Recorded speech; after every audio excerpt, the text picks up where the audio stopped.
programi Prekja me Dr. Charles Stanley, duke ndarë ungjillin në mbar botën. Sot në programin Prekja ju ftojmë të ndiqni Një kohë për kurajo. Frika mund ta mbërthejë zemrën e një personi ose të një kombi të tërë. Ajo mund të krijohet nga diçka që ne e njohim ose nuk e njohim, të motivohet nga informacioni rrem ose nga informacioni vërtet. Ajo mund të na nxjisë ne ose të na paralizojë ne, varet nga mënyra se si reagojmë. Dhe nëse ne reagojmë në mënyrë jo të përshtatshme, nëse reagojmë duke u dorëzuar apo duke u nështruar frikës, ne humbasim gjithçka që kemi. Dhe kur mendoj për atë që frika na bën neve, ajo e ndan mendjen tonë, i shkatërron emocionet tona, ajo e pengon progresin tonë. Në fakt, çdo aspekt i jetës sonë do të ndikohej prej saj. Dhe përsëri njerëzit jetojnë me frikë. Ju mund të thoni, po ka shumë gjëra që po ndodhin këto kohë që i bëjnë njerëzit të kenë frikë, dhe unë e kuptoj këtë. Ka shumë gjëra që janë duke ndodhur rreth e rrotull nesh që na bëjnë të kemi frikë. Por a duhet të jetojmë me frikë apo duhet të jetojmë me kurajo dhe besim? A duhet të jetojmë të shqetësuar dhe të jemi në ankth për të gjitha gjërat që ndoshta edhe mund të ndodhin, apo duhet të shkojmë te shkrimi dhe të mendojmë për të gjitha gjërat për të cilat Zoti ynë na ka paralajmëruar se do të ndodhin në fundin e kohërave? A duhet të jetojmë me frikë për këto gjëra apo duhet të jetojmë me kurajo dhe me besim në Zotin ton? Është interesante se sa shumë herë Zoti ynë na thotë të mos kemi frikë. Për shembull tek Mateu 10, 3 herë ai thotë mos keni frikë, mos keni frikë, mos keni frikë. Dhe dikush ka thënë, unë nuk e di nëse është e vërtetë apo jo se ka një mos ke frikë për secilën nga ditët e vitit. Kur unë i numëroj ato, sikur nuk më dalin 365, por unë di këtë. Di se i njëjti atë qellor që e tha një herë, na e thot neve këtë çdo ditë. Nuk ka përse ne të kemi frikë sepse ne kemi Zotin Jezus Krisht që jeton në brendësinë tonë. Tani ka shumë njerëz në botë që janë të frikësuar, që kanë frikëra, që jetojnë me frikë, që kanë një arsye për këtë. Nëse ju nuk e njihni Jezus Krishtin si shpëtimtarin tuaj, nëse ju nuk keni një marrëdhënie me Perëndim përmes tij, ju keni shumë arsye për të qenë të frikësuar. Sepse e vërteta është se ju nuk keni sigurinë e së sotmes, as sigurinë e së nesërmes dhe sigurisht as sigurinë e jetës pas vdekjes. Ajo për të cilën unë duhet t'ju flas në këtë pasazh të shkrimit këtu dhe në shumë të tjerë është kjo: një kohë për kurajo. Një kohë për kurajo. Edhe pse Zoti ynë na thot neve mos keni frikë, kjo nuk do të thotë se ai nuk e kupton kur ju dhe unë goditemi nga situata apo nga rrethana të tilla. Ndonjëherë ato gjëra që vijnë mbi ne pa asnjë paralajmërim na bëjnë që papritur të ndjejmë frikë. Nuk është mëkat të ndjesh frikë, por ajo që ndodh është se ne lejojmë që ajo të bëhet një ankth brenda jetës sonë dhe të sjellë dyshime dhe acarime e gjëra të tjera si këto. Dhe shpesh herë ne gjejmë veten tonë në situata ku nuk kemi energji, mendja jonë është e ndarë dhe ajo që ndodh është se ne nuk bëjmë më të mirën në jetë për shkak se po jetojmë në frikë. Perëndia nuk na krijoi që të jetojmë me frikë. Kështu unë dua që të shohim një pasazh në shkrim, i cili jo vetëm që na thot neve të mos kemi frikë, se duhet kemi shumë kurajo, por gjithashtu në këtë pasazh janë edhe arsyet dhe mënyrat dhe hapat për të ndërtuar kurajon brenda jetës sonë. Dhe vërteta është se askush nuk do të jetë frikacak. Ne duam të jemi të guximshëm dhe kurajos dhe ta përballojmë jetën pavarësisht asaj që po ndodh. Si e bëjmë ne këtë? Kështu duhet të hapni Bibla tek Josueu kapitulli 1. Tek Josueu kapitulli 1, ajo që po ndodh është se Mojsiu, shërbëtori i Perëndisë që kishte drejtuar kombin e Izraelit, fëmijët judej për vite e vite me radhë, që nga fillimi i udhëtimit, dhe tani Zoti e ka thirrur atë në shtëpi, dhe atij është dhënë një përgjegjësi pra Josueut që kishte qenë generali i tij dhe shoqëruesi i tij dhe njeriu që qëndroi për krahët e tij gjatë gjithë atyre viteve, i është dhënë një përgjegjësi dhe kjo është mënyra se si Perëndia ja tha atij. Ai tha vargu 2 i kapitullit 1. Mojsiu shërbëtori im vdiq. Prandaj çohu, kalo Jordanin, ti dhe gjithë ky popull dhe shkon atë vend që unë ju jap atyre bijve të Izraelit. Unë ju kam dhënë çdo vend që ta bani këmbës huaj, i thot Josueut, ka për të shkelur siç i thash Mojsiut. Territori ju do të shtrihet nga shkretë të tjera dhe nga Libani deri në lumin e madh, në lumin e Eufratit, nga tërvendi i Hitejve deri në detin e madh në perëndim. Dhe tani më dëgjoni me vëmendje. Askush nuk do të mund të kundërshtojë gjatë tërë ditëve të jetës sate. Ashtu siç kam qenë me Mojsiun, kështu do të jem me ty. nuk do të të lë, as nuk do të të braktis. I fort dhe trim, sepse ti do të bësh që ky popull të zotroj vendin që u betova t'u jap etërve të tyre. Vetëm tregohu i fort dhe shumë trim, duke u përpjekur të veprosh sipas tër ligjit që Mojsiu shërbëtori im të ka urdhëruar. Mos u shmang prej ti as djathtas, as majtas, që të kesh mbarësi kudo që të shkosh.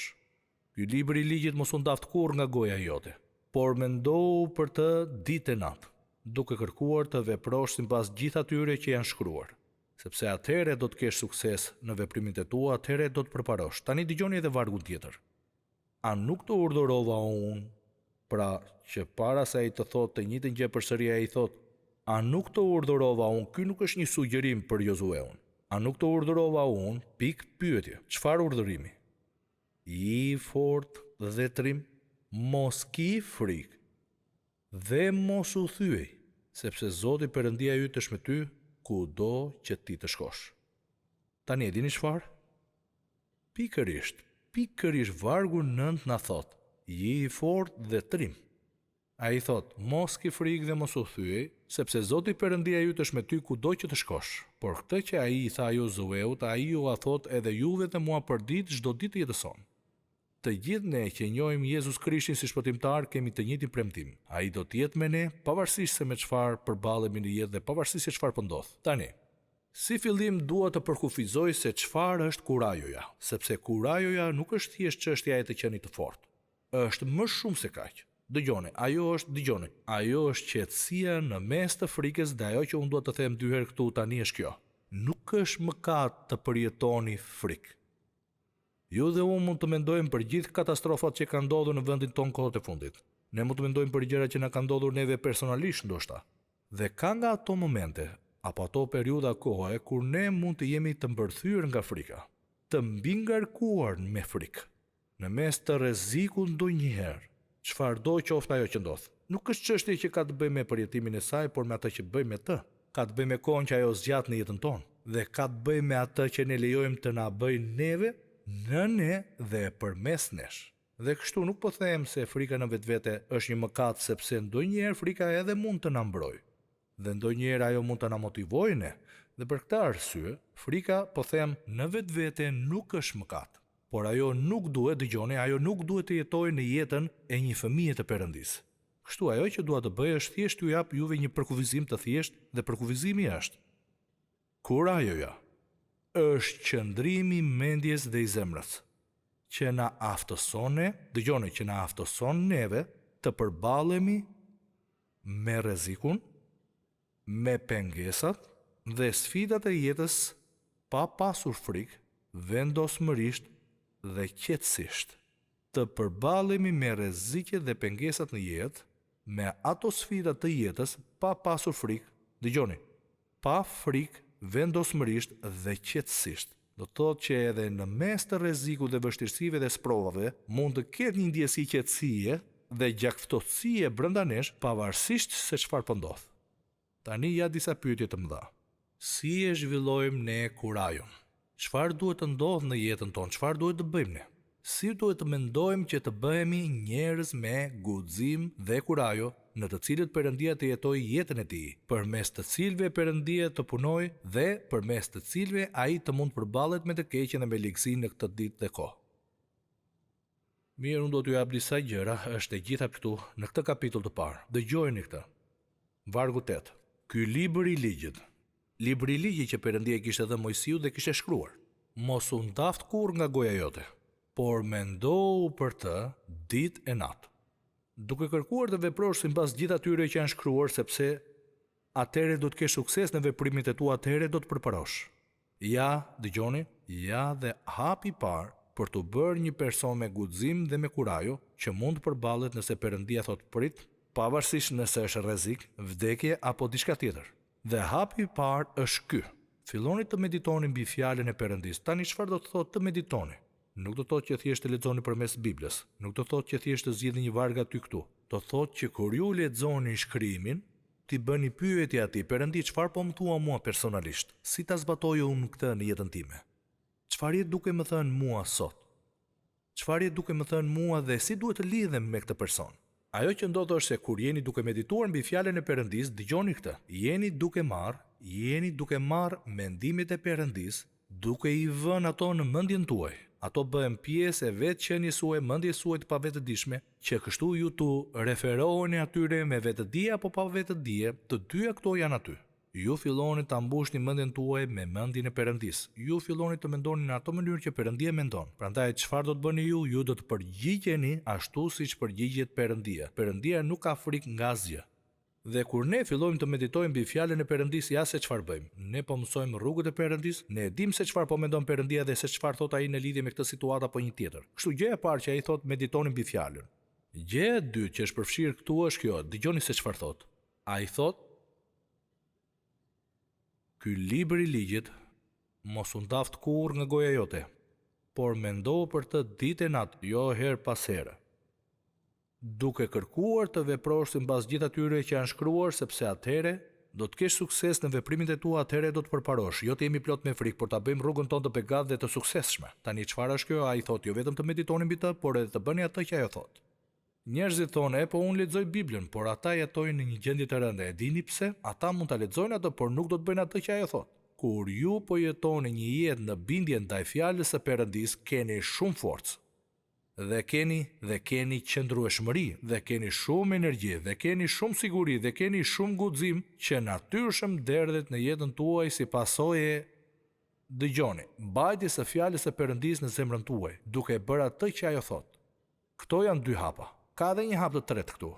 Dhe ky është, dëgjoni, të kujtoni besnikërinë e Perëndis në situata të së shkuarës. Mendoni për atë që ai tha atij. Ai thot në vargun 3, në vargun 2, Mojsiu shërbëtori im vdiq, prandaj çohu, kalo Jordanin ti dhe gjithë ky popull dhe shko në atë vend që unë u jap atyre bijve të Izraelit. Unë ju kam dhënë çdo vend që ta bani i këmbës suaj ka për të shkelur siç i thash Mojsiut. Çfarë po ndodh? Ai është duke e sfiduar Josueun të kujtoj, dëgjoni, besnikërinë e Perëndis ndaj Mojsiut në të shkuarën. Besnikërinë e Perëndis ndaj Mojsiut në të shkuarën. Dhe ai thot, dëgjoni. Ai thot, ashtu siç isha me Mojsiu, unë do të jem edhe me ty. Duhet të mendoni se sa herë Perëndia ju ka mbajtur përmes vështirësive. Sa herë ka bërë të kapërceni gjëra që ju keni menduar Perëndi kaq mundem. Unë nuk mendoj se do të jem në gjendje ta përballoj këtë. Prapa ju ka mbajtur. Dhe kjo është arsyeja pse ne duhet të shkruajmë. Ne duhet të mbajmë, dëgjoni, ne duhet të mbajmë shënimi për gjëra që Perëndia ka bërë në jetën tonë, që kështu kur ne të ndeshemi me situata të tilla, të themi Perëndi, ja se çfarë më ke premtuar, ja se çfarë ke bërë ti. Ti ke qenë shumë besnik këtu, ti ke qenë shumë besnik këtu, ti ke qenë shumë besnik këtu. Përse duhet të kem frikun? Përse duhet të kem frikun tani që e di që të ke qenë besnik në çdo rast? E dini se çfarë ndodh? Kur ajoja juaj fillon të rritet. Kur ju filloni të reflektoni mbi ato kohë në jetën tuaj kur Perëndia ju ka mbajtur përmes gjërave, ju menduat Perëndi si do të mund të përballem unë me këtë? Ai ju ka mbajtur juve. Kujtoni, dëgjoni, kujtoni ato vështirësi, kujtoni gjithë ato sprova, kujtoni gjithë ato kohë dyshimesh, kujtoni gjithë ato kohë frike. Kur ju keni kërkuar në shkrim dhe keni thënë Perëndi, çfarë dëshiron? Çfarë do ti në jetën time? Ja se me çfarë po përballem Perëndi. Dhe keni hapur Biblën, keni lexuar disa psalme apo fjalë të urta apo disa pjesë nga letrat dhe ju keni bërë pyetje. Perëndia ka filluar të flasë zemrën suaj dhe çfarë ka ndodhur? Ndërsa ai ka folur zemrën suaj, ju keni thënë Perëndi, e di, kjo është mënyra se si ti më ndihmove të kapërcej herën e fundit, dhe pavarësisht çdo gjëje, ju vazhdoni të esti. Një hap tjetër shumë i rëndësishëm është ky. Vëzhgoni kurajon tek njerëzit e tjerë dhe dëgjoni. Çfarë tha ai? Ai tha ashtu siç isha me Mojsiun, unë do të jem edhe me ty. Dhe shikoni se për gjatë gjithë jetës së Mojsiut ka shumë kurajo. A bëri ndonjë gabim apo ndonjë mëkat? Po bëri. A pati ndonjë frikë? Po pati. Në fakt, ju e dini çfarë tha ai. Kur Perëndia i tha, unë dua që ti të takosh faraonin, Mojsiu i dha gjithë ato arsye se pse ai s'mund ta bënte. E dini pse nuk mund ta bënte? Ai kishte frikë. Natyrisht që ai kishte frikë. Por ai u bind. Dhe unë po mendoja, kur po përgatisja këtë mesazh, unë po përpiqesha të mendoja se sa herë në jetën time unë kam patur me të vërtet shumë frikë. Tani nëse ju prisni që unë të them asnjëherë keni gabim sepse kam patur, unë kam patur frikë. Dhe unë mendova për këto 3 raste të rëndësishme. Ko vërtet të rëndësishme në jetën time, kur unë kam patur frikë. Një herë, unë kisha frikë sepse i eshte mendoja se pasojat ishin shumë më shumë nga sa unë mund ta përballoja. Një herë tjetër, sepse e dija se nuk isha i pajisur dhe javë të bëja atë që Perëndia po më thërriste të bëja, dhe një herë tjetër, unë thjesht kisha frikë. Unë kisha frikë nga kriticizmi, sepse mendoja se unë do të dështoja. A kam patur unë frikë? Po, kam patur. Por unë mund t'ju them këtë. Çdo herë, unë në fund jam bindur Perëndis. Çdo herë, ai ushtronte presion mbi mua dhe ja se çfarë kam zbuluar. Unë kisha më shumë frikë të takoja atë, se sa dështimi. Kjo s'bënte ndonjë ndryshim. Unë e dija që du t'isha i bindur sepse nuk mund të jetoja me veten time. Do të vinë ato kohë kur ju do ta ndjeni, por ja se çfarë dua që të kujtoni. Ati juaj qellor, di gjithçka që ndodh. Ju ktheni kokën pas dhe shihni se si ai ju ka ndihmuar të mbijetoni. Jetni sy tek njerëzit e tjerë rreth jush dhe nëse ka patur ndonjëherë një kohë në jetën e këtij kombi, kur ne kemi patur qindra mira shembuj të njerëzve guximtare kurajoz. Njerëz kurajoz që kanë qenë gati të sakrifikojnë jetën e tyre për atë që kanë besuar dhe për atë që janë përkushtuar. Pastaj unë dua që të vini re diçka tjetër që është shumë e rëndësishme këtu, që nuk është këtu në një varg të veçantë, por është këtu. Dhe më dëgjoni me vëmendje dhe nëse jeni duke dëgjuar thoni amen. Më dëgjoni me kujdes. Një nga gjërat që ndërtojnë kurajon në ne është përballja me ato rrethana dhe dëgjoni. Ja se çfarë ndodh. Ajo që do të vendos atë që bëjmë ne, dëgjoni këtë tani. Është ajo që ne e shohim si të rrezikuar. Pra, çfarë rrezikohet vërtet këtu? Çfarë është duke u vënë në peshore këtu? Josueu ndoshta kishte shumë frikë, por çfarë ishte duke u vënë në peshore? Çfarë ishte duke u vënë në peshore është se kombi i Izraelit, populli i zgjedhur i Perëndis, përmes të cilit Mesia do të vinte, përmes të cilit shpëtimtari i gjithë botës do të vinte për gjithë kohën dhe përjetësinë, dhe ajo që ishte në rrezik ishte hyrja e këtyre njerëzve në tokën që Perëndia u kishte dhënë atyre që ja premtoi kohë më parë Abrahamit. Ky nuk ishte një udhëtim i shkurtër. Ajo që ishte në rrezik, dëgjoni, ishte plani i madh i Perëndis për shpengimin e njerëzimit. Tani ja se çfarë duhet mendojmë ju dhe unë. Kur ju dhe unë sfidohemi, përballemi me diçka. Ne ose mund të jemi të friksuar ose mund të jemi kurajos. Ajo që duhet të ndalemi të mendojmë është çfarë rrezikohet. Tani dëgjoni këtë. Ja ku është dikush aty pranë jush që po kritikon dhe bogotet Jezusin dhe Biblën dhe kishën dhe gjëra të tjera dhe gjithë ata të krishterë që besojnë këtë dhe atë, a largoheni ju me qetësi dhe nuk thoni asgjë? Apo kur dikush thotë, po Jezusi është thjesht si perënditë e tjera. Po Perëndia të krishterëve është thjesht një prej shumë perëndive. Më lejoni t'ju pyes, çfarë rrezikohet? Ka edhe më shumë, dëgjoni. Ajo që rrezikohet nuk është reputacioni juaj. Ai që rrezikohet nuk jeni ju. Ai që rrezikohet është ky, emri i Jezusit.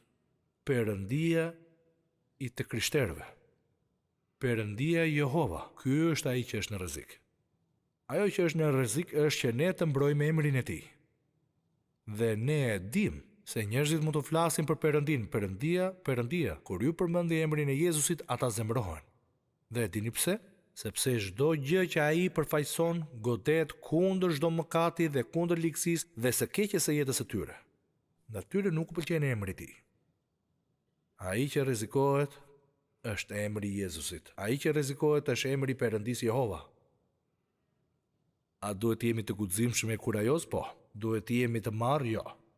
Të paperëndishëm? Jo. Por të dëgjoni, të mbrojmë pa pasur frikë, vendosmërisht dhe me qetësi emrin e birit të Perëndis. Kjo është përgjegjësia jonë. Dëgjoni, nuk ka fare rëndësi se çfarë mendojnë njerëzit e tjerë. Një gjë që ata s'mund ta mohojnë është se ju keni bindjen përmes së cilës jetoni, një guxim që ata nuk e kanë, një kurajo që ata nuk mund ta kuptojnë. Dhe kjo shkon paralel me dëshminë tuaj, me atë që ju dëshmoni. Një gjë tjetër që unë do të thosha për idenë se si të ndërtojmë kurajo në jetën tonë dhe shpresoj që ju t'i mbani shënim këto, sepse janë shumë të rëndësishme. Dhe një gjë e fundit është kjo. Jo vetëm të vëzhgoni kurajon tek njerëzit e tjerë, dhe jo vetëm të keni një kuptim të qartë dhe të kuptoni atë që është në rrezik, por gjë e fundit që unë dua të përmend është kjo. Dhe kjo është të kujtoni premtimet e Perëndis. Kujtoni premtimet e Perëndis. Dhe dëgjoni çfarë i tha ai Josueut. Ai tha Josueut: "I fortë dhe trim, i fortë dhe kurajoz, i fortë dhe guximtar." Ai i dinte premtimet e Perëndis për t'u dhënë tokën fëmijëve hebrejnë të kombit të Izraelit. Perëndia do që ne të kujtojmë premtimet e tij sepse ai gjithmonë i ka mbajtur ato. Çfarë na ka thënë ai neve tashmë? Kurrë nuk do t'ju lë, kurrë nuk do t'ju braktis. Tani dëgjoni mirë. Ky është thelbi i vërtet i kurajos. Që ju të keni besim të palëkundur? Jo në një fakt, por që ju të keni besim të palëkundur në të vërtetën. Se Perëndia juaj është me ju në të gjitha rrethanat e jetës suaj dhe në çdo moment të jetës suaj. Dhe se me praninë e tij vjen fuqia e tij, mbrojtja e tij dhe sigurimi i tij. Dhe atë sa mirënjohës të jemi për të vërtetën e mrekullueshme të fjalës. Dhe që ti dëshiron që ne të jemi të fortë dhe kurajos. Duke qenë se ti jeton brenda nesh, ne të përfaqësojmë ty. Unë lutem që fryma e shenjtë t'i flas çdo personi që po dëgjon këtë mesazh, duke drejtuar atë tek vetja jote, si fillimi i gjithë jetës së vërtet dhe reale. Jetës së përjetshme që gjendet në birin tënd Jezus Krishtin. I kërkojmë këto në emrin e tij. Amen. Tani, unë ju pyeta, a duhet të keni frikë nga vdekja? Kështu që më lejoni të them këtë. Nëse kurrë nuk e keni besuar Jezus Krishtin si shpëtimtar, më lejoni t'ju bëj një pyetje. Çfarë do të ndodhë kur ju të vdesni? Ju thoni, unë do shkoj në qiell. Ku bazoheni ju? Unë jam penduar shumë. Biblia është shumë e qartë se sjellja juaj dhe veprimet tuaja nuk do ju çojnë ju në qiell. Çfarë do të ndodhë me ju kur të vdisni? Po unë mendoj se do të kthehem në asgjë. Më vjen keq. Ju do të jetoni përgjithmonë. Pra kjo nuk funksionon. Çfarë do të ndodhë me ju kur ju të vdisni? Po ma merr mendja se unë do të jo thjesht ju a merr mendja, por ju do të qëndroni në praninë e Perëndisë së gjallë dhe do të jepni llogari për jetën tuaj që jeni rebeluar kundër tij. Keni zgjedhur të jetoni jashtë vullnetit, qëllimit dhe planit të tij për jetën tuaj. Dhe ju po më thoni se do të përballeni me vdekjen pa asnjë siguri? Dëgjoni. Ju thoni, po kjo është ajo që unë besoj. Por cila është baza e besimit tuaj se do të shkoni në qiell? Cila është baza e tij? A keni një bazë të vërtetë, reale, të palëkundshme dhe të vërtetuar që besoni se do të shkoni në qiell? Ju do të përballeni me vdekjen pa patur siguri dhe po më thoni se do ta bëni pa frikë dhe me guxim dhe trimëri? Jo, nuk do ta bëni. Është e lehtë kur ne jemi të shëndetshëm dhe të fortë dhe ecim dhe bëjmë gjërat tona që të flasim se sa të guximshëm jemi dhe se sa trima jemi dhe se sa kurajoz jemi dhe se si jetojmë pas një frikë. Kur krejt papritur forca ju është shtaron dhe ju arrini të shtrirë në shpinë dhe nuk arrini të ngrini asnjë gjymtyr të trupit tuaj dhe jeni duke shkuar drejt frymës suaj të fundit dhe ju po më thoni mua se jeni guximtar, kur e dini se ndoshta pak momente më vonë apo disa ore shumëta, ju do të vdisni. Dhe juve ju duhet të pranoni se është e mundur që të ketë një Perëndi dhe se ai është i shenjtë. Dhe ai ka ofruar birin e tij Jezusin të vdiste për ne dhe ju e keni refuzuar. Do t'ju duhet të pranoni se kjo është një mundësi. Dhe ju do të vdisni pa të. Dëgjoni se shtot Perëndia, jo një predikues. Është caktuar që njerëzit të vdesin vetëm një herë dhe pas kësaj vjen gjyqi. Pikë. Miku im e vetmja mënyrë për ta jetuar këtë jetë dhe për të drejtuar tek tjetra me gëzim, me siguri dhe me kurajo, është të pranosh Jezus Krishtin si shpëtimtarin tënd personal me anë të besimit. Kjo do të thotë se ti pranon vdekjen e tij në kalvar si një pagesë të plot për mëkatin tënd, po e pranon atë si shpëtimtarin tënd personal. Dhe ti mund ta bësh këtë thjesht duke kërkuar atij të falë mëkatet e tua, duke thënë atij që ti beson se ai ka vdekur në vendin tënd, dhe se ti e pranon atë si shpëtimtarin tënd personal, këtu dhe tani. Kjo do ta ndryshojë të ardhmen tënde të përjetshme.